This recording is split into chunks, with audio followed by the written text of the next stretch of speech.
Welcome, everyone. My name is Rebecca Snyder, and I'm the Executive Director of the Maryland-Delaware DC Press Association. Thank you for joining us today as part of our contest and awards tour de force. We are having a wonderful panel about recruiting into the news media industry. And so we have Tom Linthicum, who's the president of the MDDC Press Foundation, Rhonda Pringle from the Baltimore Business Journal, Jackie Jones from the Morgan State University, and Adrianne Flynn, recently retired from the University of Maryland and coordinator of MDDC's Mentoring Program.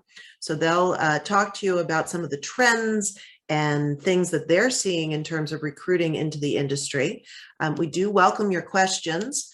You can use the chat. We'll also have an opportunity. We're in a meeting format. We're in a good, cozy group. So feel free to share your thoughts and ideas. And at this point, I will turn it over to Tom. Thank you very much, Rebecca. And good morning, everyone. Morning. Rebecca, does it look like we have the folks who have registered at this point? Yes, I think we're pretty much, I'm sure more will trickle in as things go, but in the interest of time, I feel like we should get started. And that's why we're recording this session. Well, let us then declare a quorum being present, and we will proceed with our business. Thanks very much, Rebecca, for the kind intro, and good morning to all. I see we have a mixed group of attendees today. We have some students who are probably looking for tips on how to get recruited into news.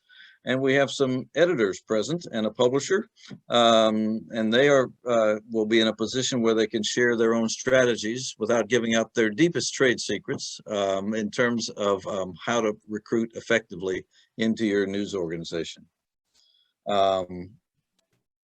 So what we'll do, so you'll know what the format is, each panelist is going to make a presentation of no more than 10 minutes from her standpoint, her viewpoint, her perspective into this issue, which is a very broad issue.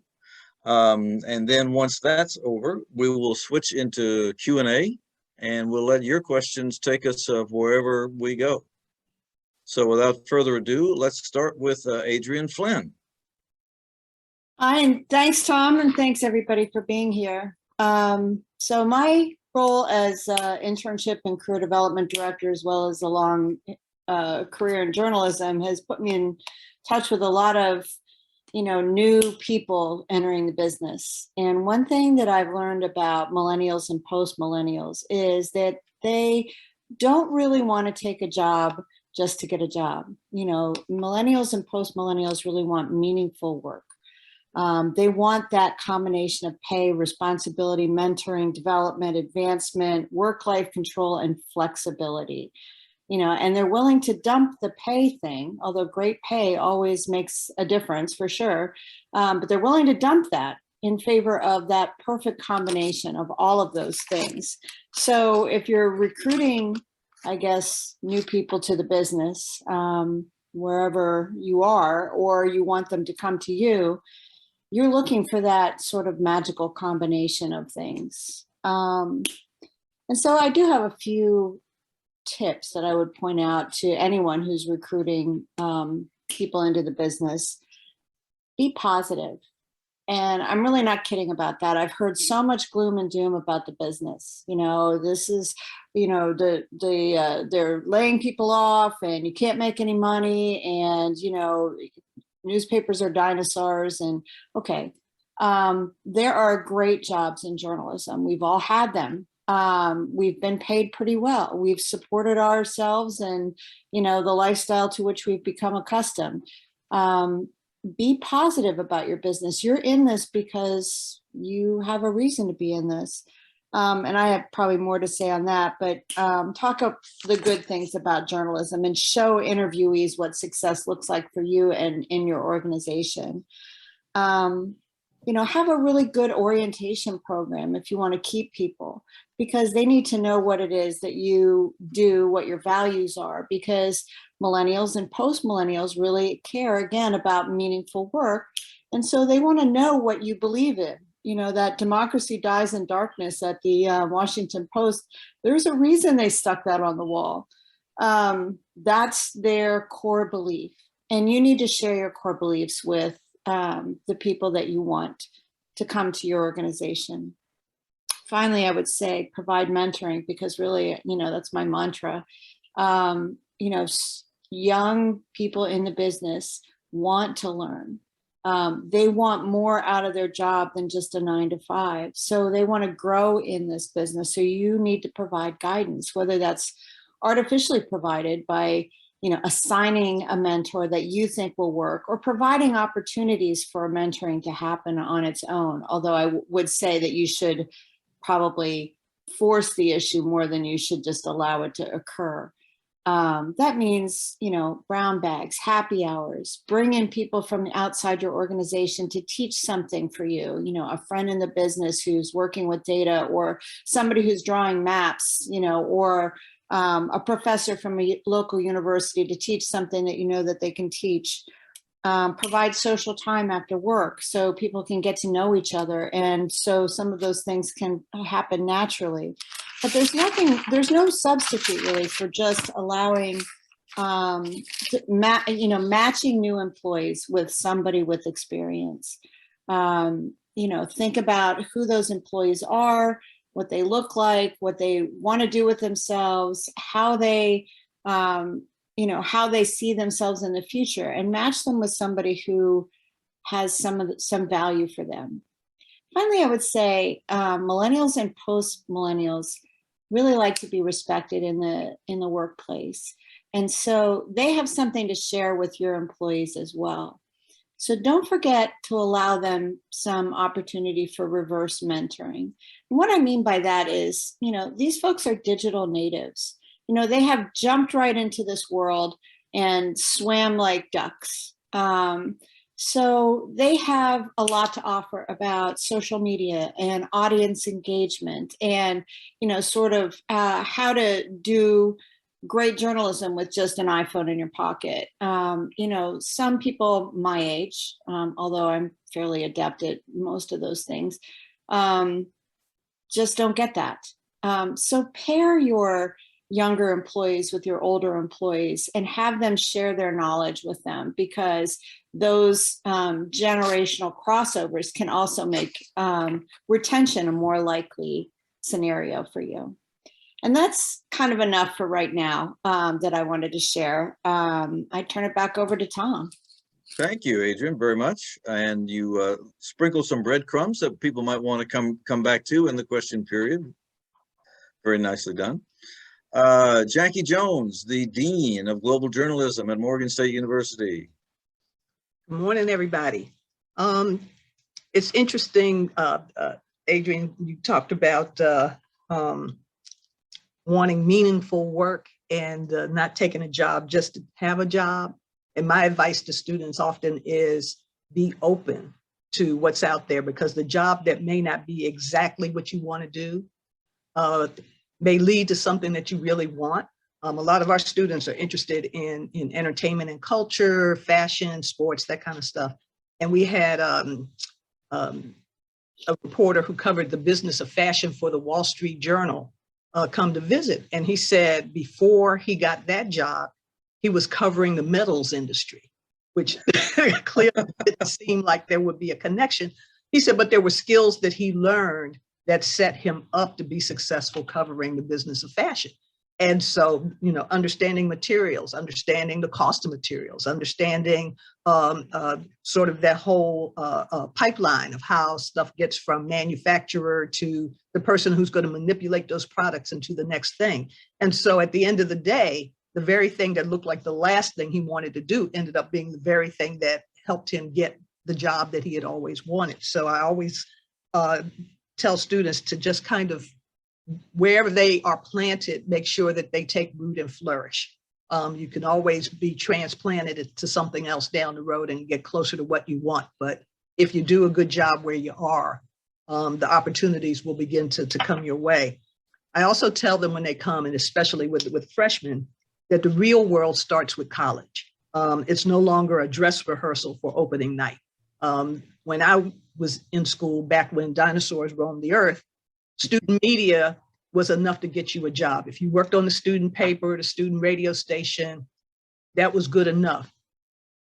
Without an internship or other experiential learning, you're not likely to get the better internships or get that entry-level job. Instead of an entry-level job, you end up with an internship and hope to get a permanent job. So you want to make sure that you get involved as soon as possible with student media and get those internships early and make sure that you do the grooming for that. And whether you like it or not, strong writing is the key to everything. We have students who will come and say, well, you know, I want to go into broadcast, or I want to go into public relations because I'm really not into that writing thing. Everything involves writing. And so you've got to be good at that. You've got to be accurate. You've got to be fair. You got to know how to meet deadlines. You've got to know the format for which you are writing. And so you want to learn to work across platforms, because the more versatile you are, obviously, the better job candidate you become.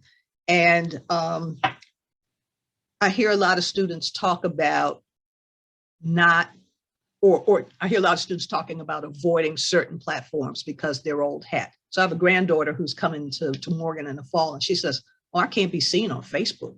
That's for old people. And I said, but old people hire. And so you want this internship, you want this job, then you need to be on Facebook as well as on TikTok. And so while we have to become more flexible in teaching our students, and employers become more flexible, I think it's important that they understand that it's all a currency. If you go to Europe, you change your money into euros. You could spend dollars, but you're not always sure you're getting fair value when you get your change after a purchase. So you need to be able to work in the currency of where you are. And I also think that one of the things, especially as we look at things as like diversity, equity, and inclusion, we have a lot of times pushed certain groups aside because of age, because of race, for a whole bunch of reasons.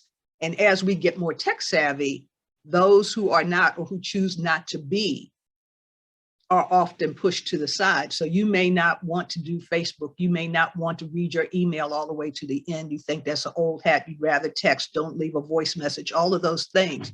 You're leaving out groups of people. And if the idea is to create and present content that helps inform a wide swath of the country, the society, then you shouldn't ever leave them out because it's not your most comfortable platform.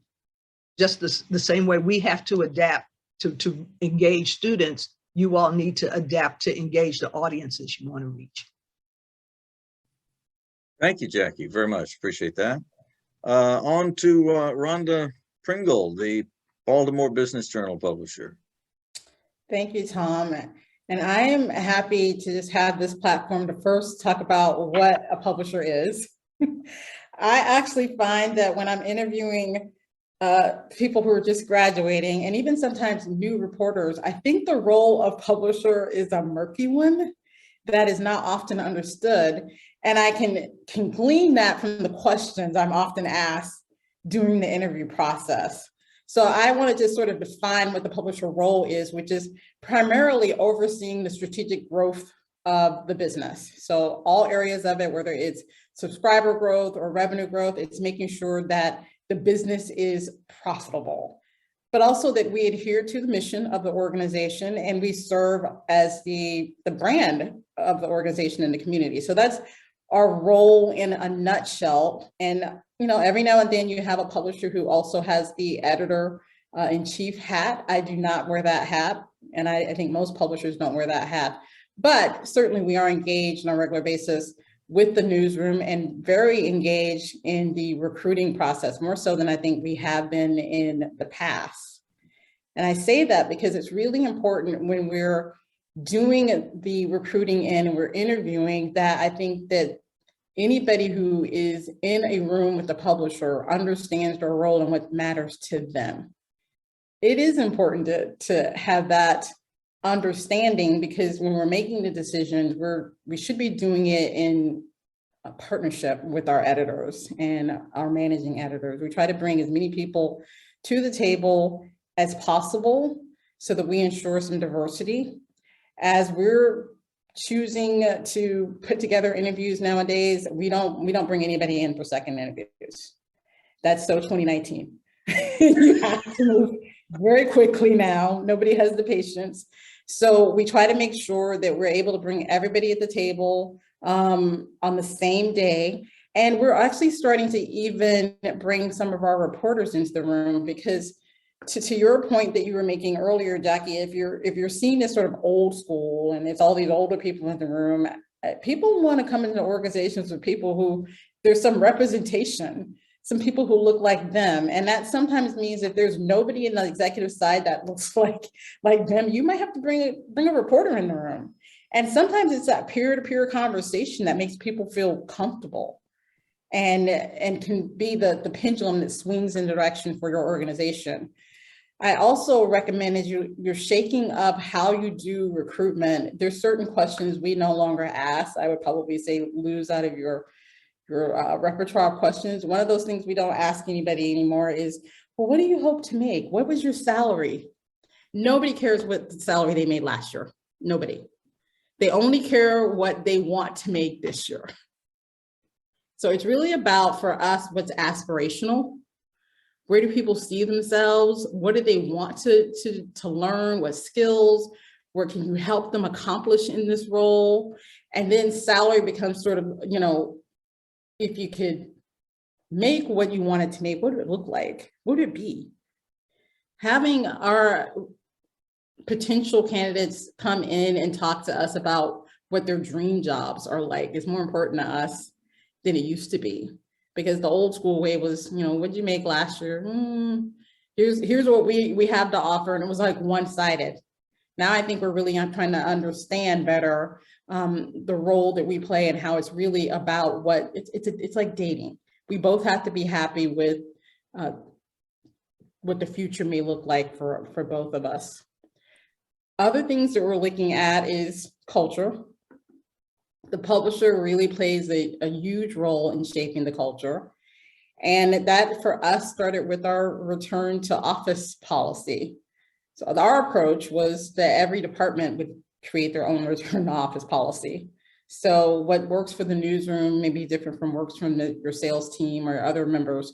And that really came from grassroots. We just asked our employees how often they wanted to be in the office. And it's surprising that many wanted to be in the office. They want the mentorship. They want to be able to engage with their coworkers. And we found it more so on the newsroom side than we found in any other areas of our company. So I think with all the talk of remote work, there's starting to not be as much emphasis on why it's important, especially for new reporters, to have a senior reporter, to hear them on the phone and hear them asking questions of sources and how they dig for sources is critical. And I don't want us to lose that. And I've interviewed a number of reporters lately who say they've been working from home for basically 2 years and have had none of that tactile learning that we need, and we need to continue to provide. Other things that I want to just stress as we look at ways that we go about recruiting is to maybe think differently. We're more interested in just good writers. We'll teach you some of the other stuff. It's really important for us that you're just a solid writer. And we do hear people say, well, I want to go into broadcast, or I don't know if I can write for B2B. We'll teach you the skill set. I do think you have to have an understanding when you're interviewing of the brand. I'm very surprised at how many people still go on interviews and haven't gone to a website and looked at the kind of content that is being produced by the organization that you're interviewing. That should be the first thing that you do. And I understand that, one of the frustrations is a lot is locked, right? A lot of newsrooms now have a lot of the content behind a paywall, but there's certainly enough content that you can glean what type of organization, because lenses are very different and what you have to bring to bear to the organization is going to be very different. So if your passion topic doesn't align with that brand, and it may not, if you like writing about criminal justice, you're not going to find a lot of that at the BBJ. We don't write about politics or criminal justice. So if that's your passion, and I'm always asking people what they're passionate about, then this might not be a fit. And you find an organization that is more of a fit for what you want to do. But if you're passionate about covering, business developments, or covering what's happening in terms of how companies are supporting equity, diversity issues, then this might be something that is in your wheelhouse. So it's really getting to know that brand before you get in the door. And I think publishers have a responsibility, along with editors, but especially publishers as the brand face, of making sure we're out in the community, making sure we're out in front of business leaders, students, all the potential candidates, explaining our brand, making sure that people are familiar enough with our brand first and foremost. And then finally, I just want to touch on, as far as what the future holds for candidates. We're finding that getting reporters is easier than retaining reporters. And so that's really been our challenge, especially if you're with a smaller organization. There seems to be a sense that the only way to grow as a reporter is to just go to the bigger media company. That's what the definition of growth has become, because quite frankly, the newsroom has always been rather flat, right? There's not been a really great trajectory to move up. Okay, I can be a reporter, or I can decide to be an editor. Then I can go to a managing editor. And then what's left? If I would want to be a publisher, or I just need to leave an organization and go to the next bigger organization. So I think what we're trying to do is really focus on, okay, what does the path look like? What does a career path look like for reporters so they feel like they can grow and develop? And that does mean that we're doing more emphasis on skill sets and training people on, even sometimes you might want to train on social media skills. I had somebody come in and they said they wanted to be able to do more podcasting. So they wanted training on how to be a better podcaster. So it's providing other skills outside of sort of the traditional stair step in terms of career pathing. And I think that all news organizations need to figure it out, because what we're discovering with younger, the Gen Z, is they are really as interested in taking on a managerial role necessarily. They want to grow in skills. And so we're going to have to figure out what that looks like for these incoming reporters very quickly. Okay, great. Thanks very much. We covered a lot of ground in this first part here, and I think blazed the way with lots of room for and possibilities for questions. I'm going to lob one thing out just to get the question period. By the way, we've got a little more than half an hour to go, so there's plenty of time to explore issues and answer your questions. But while you're thinking of your questions specifically, I want to ask each of our panelists, and there were hints of it in your presentations that got me thinking about this, but what if you're looking for, say, the top 2 or 3 things in an applicant in this day and age, in a newsroom applicant, what are the things that are sort of at the top of your list, and for whatever reason, in terms of, it could be a technical skill, it could be an attitude, it could be your level of interest, it could be how widely read are you, could be anything. So I'm just curious, what would make your top 3? Let's go around the room and start with Jackie.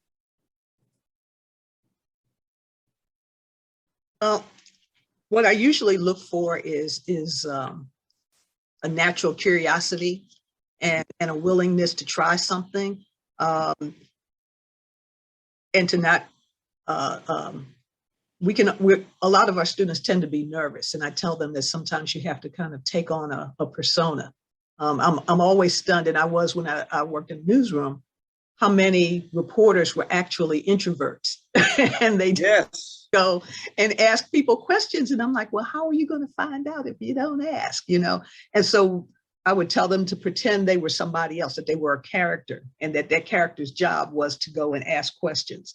And as long as they were playing that role, they could do it. And I gave them a perfect example. I said, if I met you all at a party and we were talking about buying houses, I probably wouldn't ask you how much money you made or what you paid for your house, because that would be rude unless you chose to share that information with me. If I'm a reporter and you just filed for bankruptcy, then those are questions I got to ask. You know, could you really afford that house? Did you know you could afford that house? Did you have a rainy day fund? All of those kinds of things. And so you kind of have to compartmentalize to some degree, so that flexibility, but also the desire to know those things are kind of at the top of the list. But also it's, as I mentioned earlier, making sure that you're learning how to work across platforms and that you have set yourself up for success. So the students who do really well in terms of finding jobs and getting internships are the ones who do the internships, work for the student media, volunteer for stuff, attend the workshops and the programs. We bring professionals in to meet with students, we do all kinds of things like that. If you're taking advantage of those things, then you're probably going to better position yourself for what you want to do, and you're going to have more options.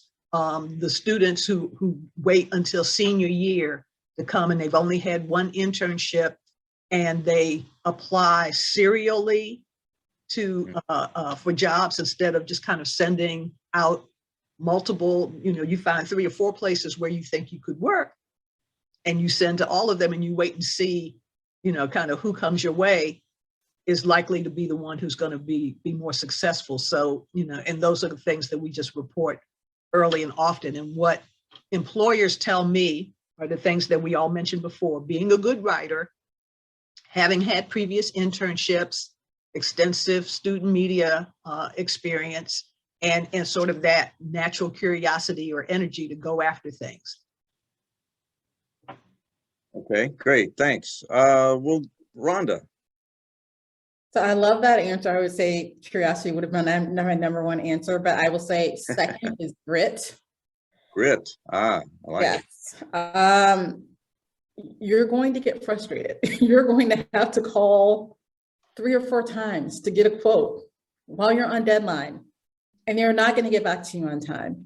And so it can be very frustrating. And so you do have to have that ability to you know, dust yourself off and keep digging and find 5 different ways to ask the same question to get at the answer that you need. And so if you're the kind of personality that sort of dreads that or feels that that's something that would drain you emotionally, then it's going to be tough, right? So I do think that grit is important. I want to sort of piggyback onto something you mentioned, Jackie, about the internships, and those are really important. I want to talk about how you get in the door, because the last 3 hires we've made have been referrals. And I know LinkedIn is as old fashioned as Facebook to some people, but I would recommend reaching out to a reporter for the organization and connecting and asking them if they're happy, asking them about their role, asking if they, now that we're all, you know, have the ability to have these quick chats virtually, can you donate 10 or 15 minutes of your time? I have had 2 reporters who say, hey, I met somebody who was, you know, very interesting. You guys might want to speak to them.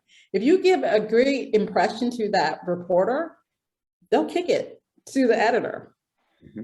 So, and sometimes that's less intimidating than reaching out directly to the hiring manager.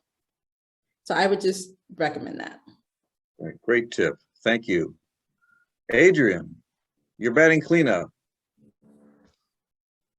So I would endorse everything that everybody said. You know, I mean, you know, what a great group of employers you would make, because everything that you've said is what I hear and heard in my office all the time. you know, if I'm hiring and the floor is equal, they have relatively similar experiences, relatively similar training from good school, you know, a couple of internships. I'm looking for someone who is really curious. That's number one for me. It's something you can't teach. I'm looking for somebody who is positive, who, you know, really wants to do this work. And I'm looking for somebody who is interested in me, okay, and what my organization has to offer. I'm not looking, you know, they may be bright, they may be positive, but they come in the door and they don't know anything about what I do and how I do it, or, you know, what kind of information they're producing, or, you know, anything. You know, recruiters hate that. I hate that. So I'm not hiring you. One thing I will say about multiple internships, for all of those of you who are doing hiring, is there are barriers to great internships. There is a great difficulty for lots of students to get a good internship. Sometimes they just can't. They have obligations. They're taking care of their younger siblings. They are working, you know, 2 jobs because they have kids of their own. They are, you know, they're barely keeping their heads above water in a variety of different ways. They simply, and, you know, I constantly worked in my old job to try to get pay for all of our interns. But the reality is that in our business, lots of internships are not paid. Okay, that's criminal, because you have so many students out there who are crying for an internship, who are unable to balance their work and school lives in a way that keeps them fed and warm, honestly.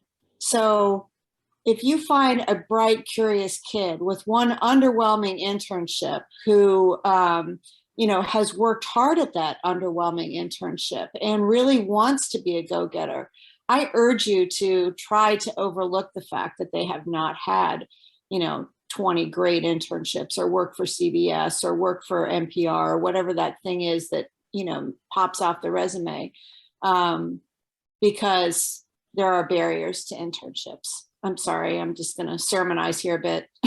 No, I agree. And I will tell you, I think it is criminal not to pay interns. We actually have a policy. All of our internships are paid start at $15 an hour. Yeah. I actually think there's a different level of engagement when employer wants to pay you.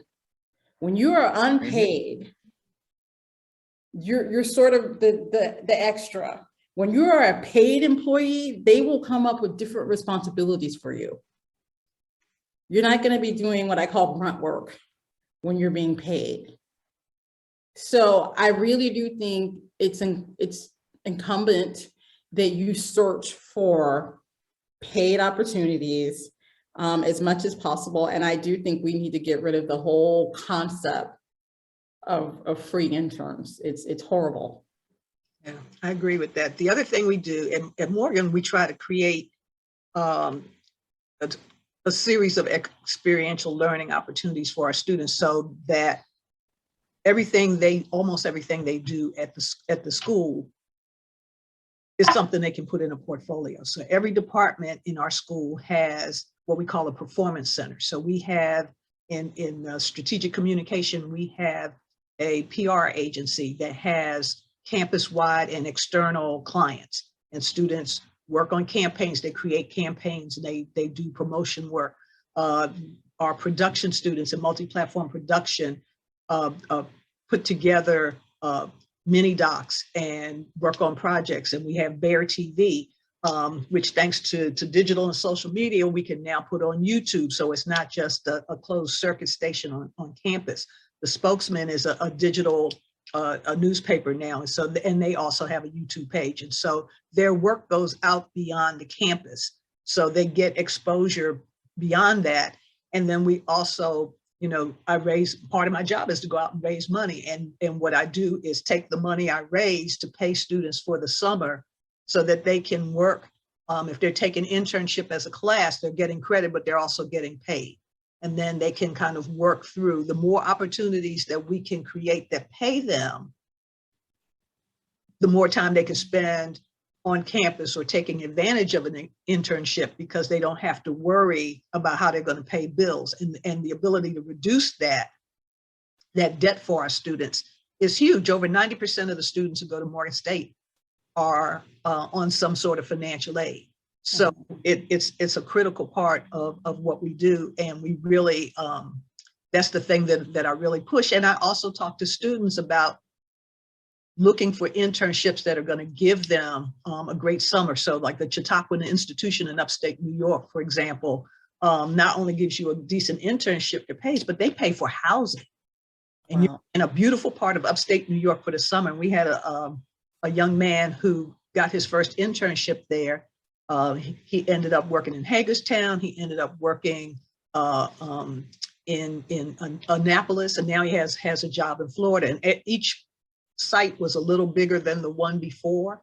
And so now his career is really taken off. If he had waited for it to be the Baltimore Sun or some other large news organization to take him in, you know, no telling where he would be at this point. So we're trying to kind of create these feeder systems that also provide funding, because without that, without, you know, student work and getting paid minimum wage, a lot of our students wouldn't have any experience when they graduate.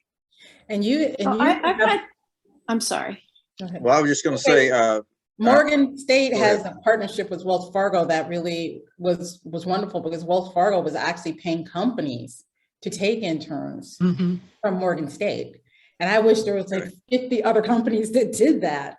But I think it's an amazing way to be able for the business community to help ensure that we get some paid internships. Right. The University of Maryland as well was raising money the last several cycles. Our biggest fundraising push was to raise money for internships, to basically pay our kids to take unpaid internships in the business, which helps everyone all around. I mean, there are some really fun, excellent local news unpaid internships out there. But kids can't take those smaller, learn on the job kind of experiences if they don't make any money. And then they don't take it seriously. They blow it off for virtually everything because, you know, they've got obligations to finals, or they're going to go cover something for the Testudo Times or whatever it is. You know, that system really has to stop. that was a great discussion, and lots of ideas. Very enheartening to know what's going on through the universities, because you're finding a way to slay this dragon of the unpaid internship and being the kind of barrier that you were talking about. You're working around a lot it. of time. I spend a lot of time just combing, looking for people who want to pay interns, looking for ways to cobble things together. So, for example, we want to create a Washington program. So we're trying to figure out how we get students to DC to take advantage of it. You know, there's some programs where you can get reduced fees for transportation, not just the MARC train, but, you know, other ways to get them to Right. do.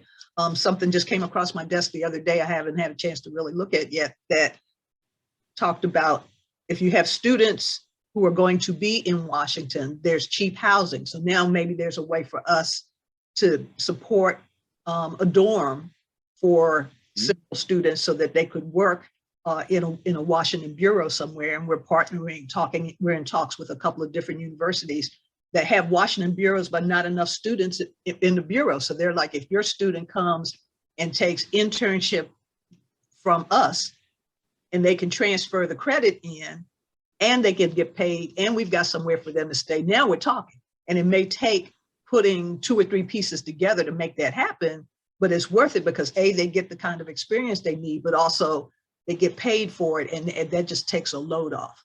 Right. Sounds like a whole lot of innovation going on, which is really encouraging. Let's see.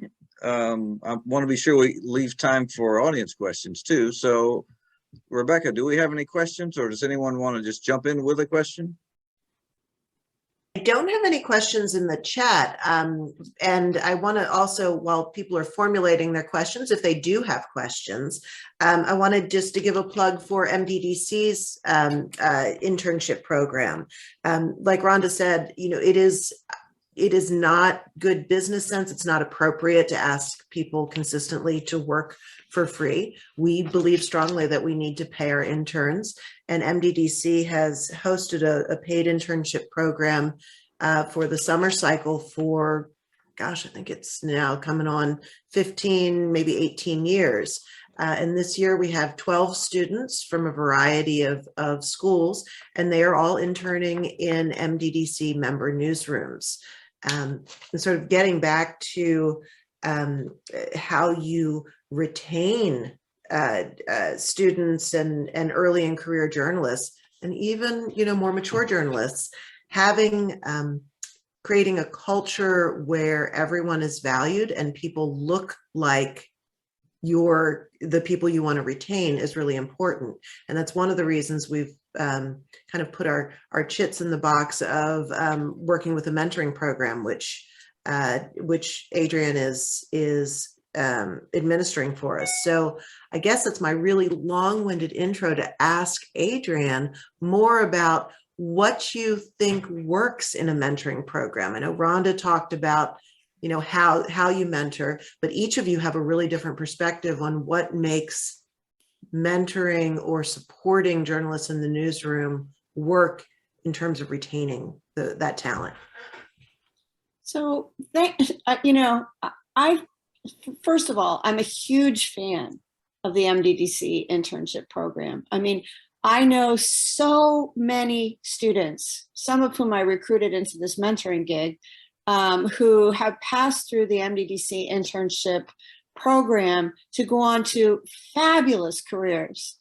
And they credit the MDDC program for their great start. So adding a mentorship program on top of this is just gonna, it's just gonna kick some people into the stratosphere, I think.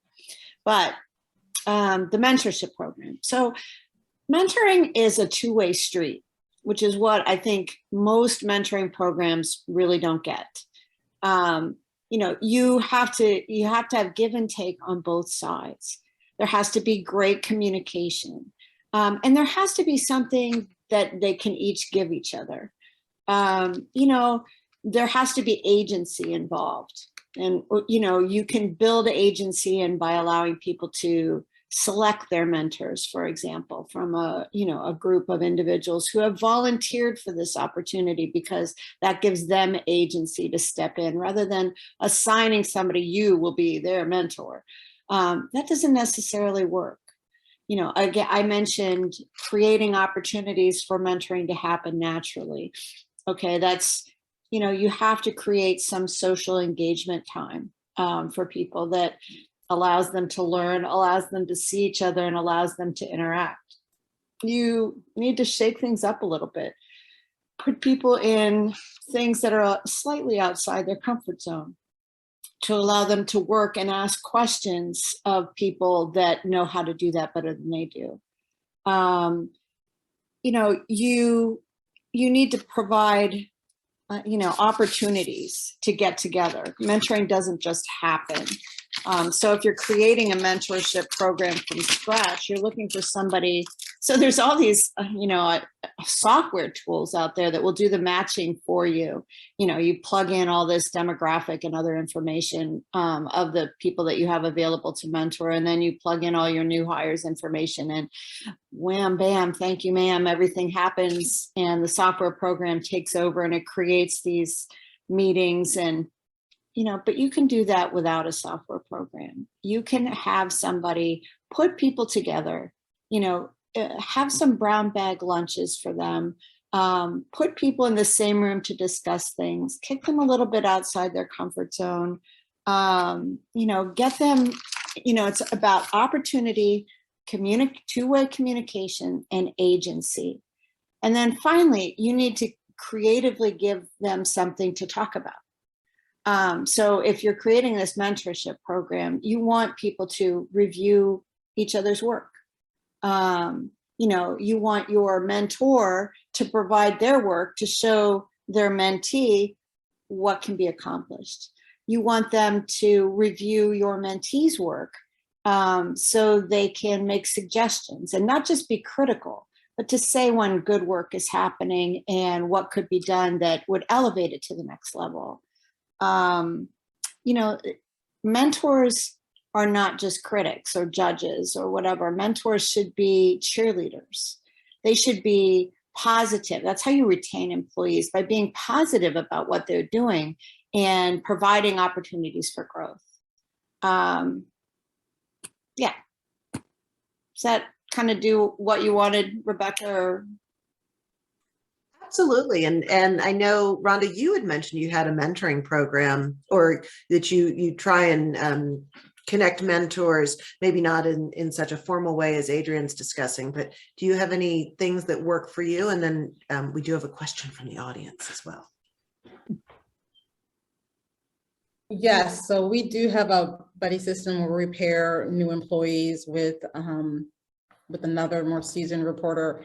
I think the challenge is, which you make a great point, Adrianne, is how do you make this relationship equally valuable? Because we're very cognizant of the fact that, we're all sort of strapped for resources, and you're asking somebody to dedicate time to mentor, and it should be a two-way street.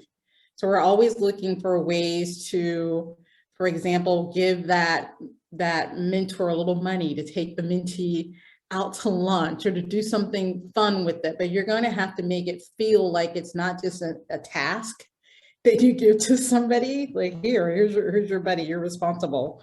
And I think that's the challenge that companies have for making sure that it's a really great situation for both mentor and mentee. Mm-hmm. And we are looking to do something more formalized, though.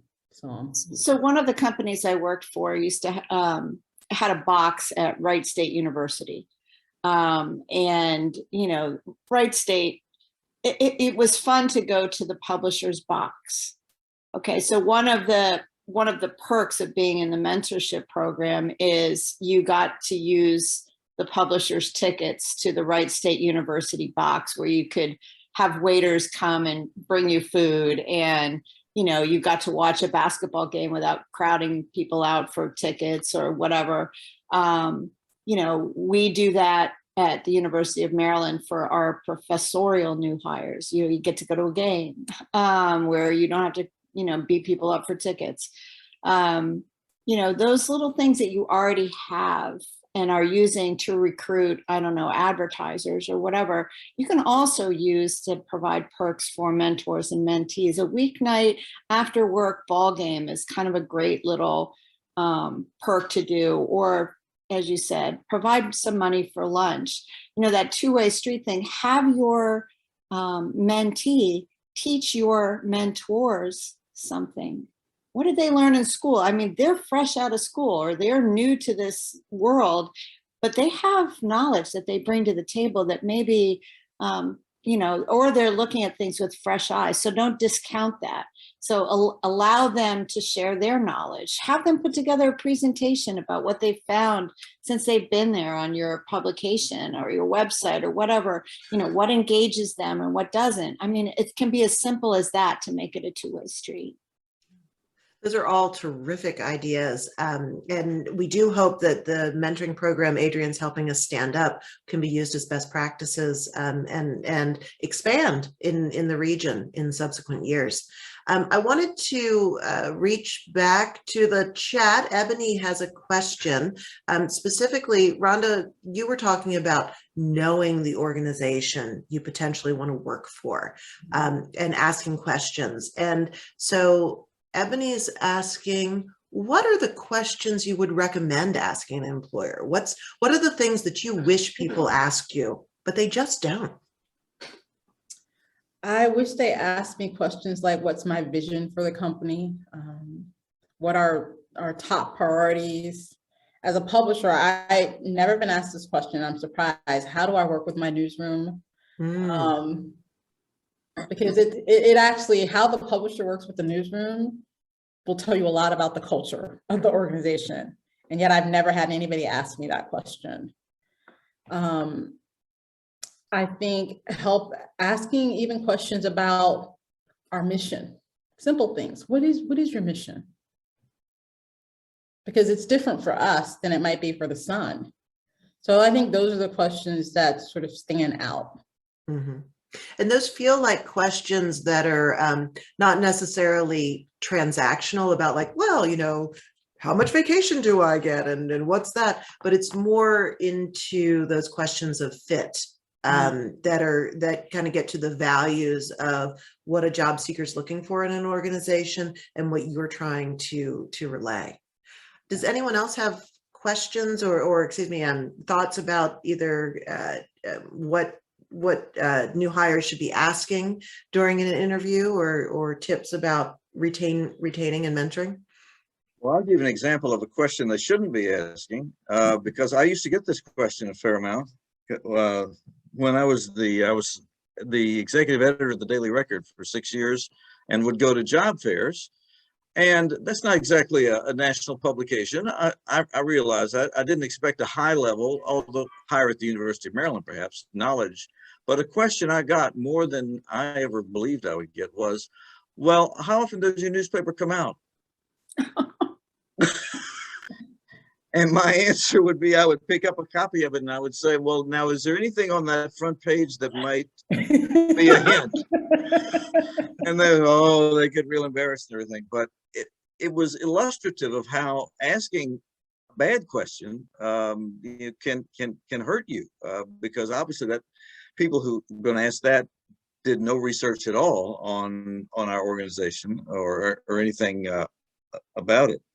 So, you know, put some thought, but at the same time, I would always open in the interview with what would you like to know about us and what questions might you have for me?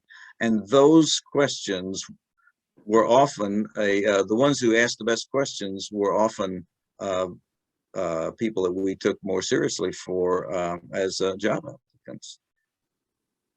One of the things I used to do when I was starting out, I knew that there were certain places I didn't have enough experience for, but I would go at a job fair and sit at the table anyway. And I would ask where they got their reporters from. It was their particular, they thought trained people well. And then, you know, just in the course of conversation, I'd say, oh, well, can I use who should I talk to? And you usually would say, well, talk to Joe Blow. And then I'd say, well, can I use your name, sir? And then I would be able to call up and say, Tom Linthicum told me to reach out to you. And that usually would be enough for the person to take my call or, you know, call me back. And so that would start the conversation. And the other thing I would tell, I tell students to do is to do sort of the informational interview. You might call someplace or send some stuff and they'll say, we're not hiring right now. We don't have any openings. Just ask to meet with somebody anyway and say, you know, what do you look for and what does the successful hire do? You know, what do they do that makes them stand out among other folks? So there's no commitment there on the part of the editor. So they're happy to talk to you because it's not going to cost them anything to have that conversation with you, but that helps you figure out what you need to do to better prepare yourself. Right. That's a really good suggestion. When usually our publishers call me or managing editors call me because they're in a pickle. You know, they're saying, do you know of anyone who's looking right now? And so by doing those informational interviews, you can kind of get ahead of the curve. And when there's a need, just like our intern program, editors who have had previous interns are kind of building this group of people in their head that they can reach out to when there is an opening. So letting people know of your interest, I think, is really savvy. As my job as timekeeper is coming to the fore, I'm noticing that it's 10:57, and this has been an amazing conversation. I have learned so much and really had a wonderful time. But Tom, would you like to maybe make some closing comments or summaries before we have to sign off? Sure. You know, I would hope that everybody who has been on the call, I've certainly learned a lot, and that's after spending my whole career in journalism and related activities. But I think you've had a chance to talk to three people who are on the front. Yes, Adrian, you're still on the front line, even though you have the retired by your name.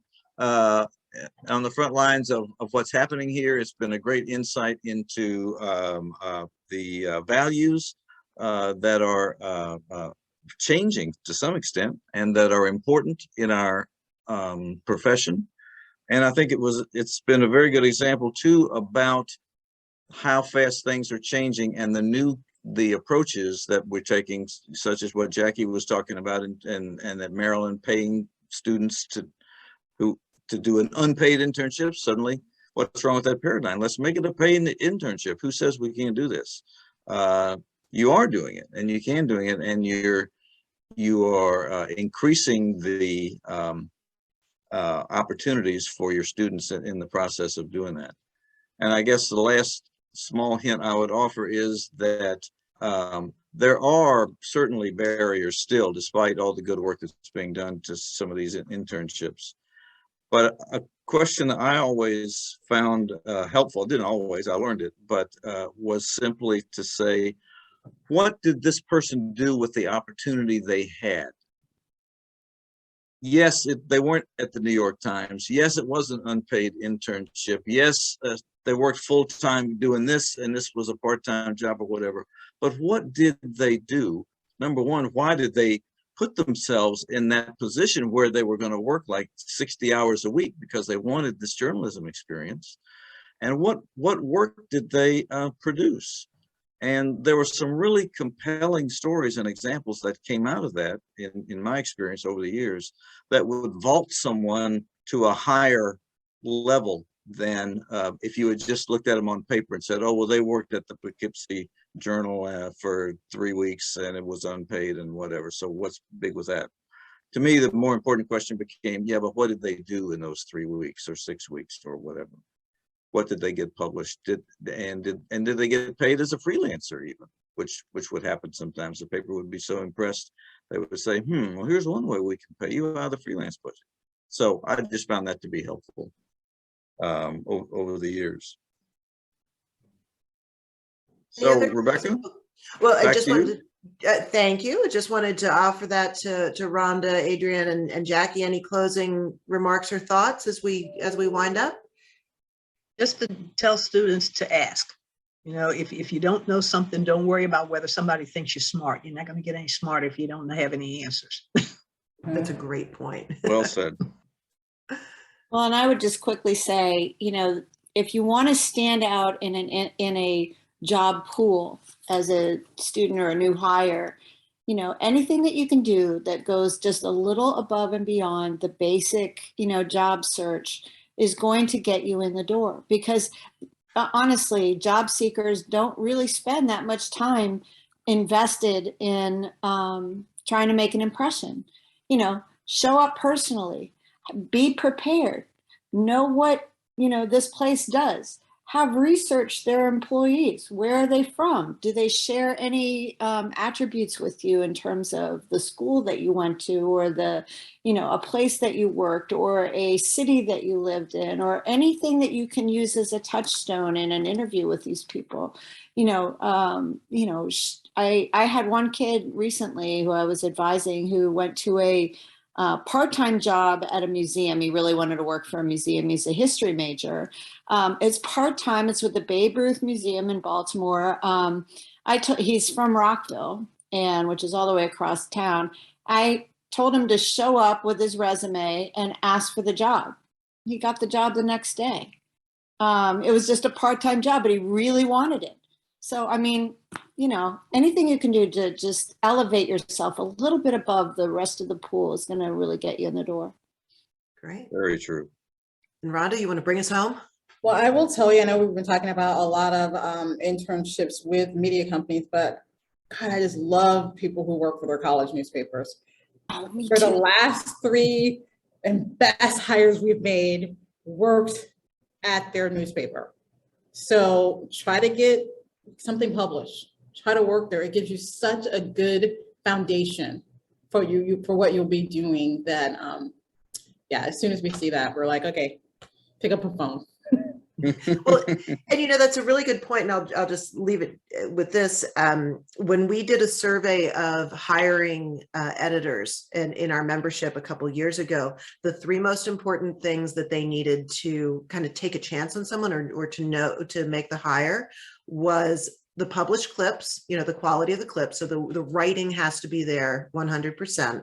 A recommendation from someone they know, and then the real world experience. Because making a hire, you have a need when there's a hire, no matter at what level, and that the person in charge of hiring needs to know that you can do the work and that you have sort of a verified source that can attest to you doing the work. So certainly internships are a big piece of it, but I think you can carry those 3 critical things across to any level job that you're trying to approach. So thank you all so much for being with us to talk about recruiting into the newsroom. This has been a terrific discussion. It'll be archived on our YouTube channel, which is MDDC Press, and we will talk to you all soon. So thank you. Thank you. Thanks, everybody. Bye.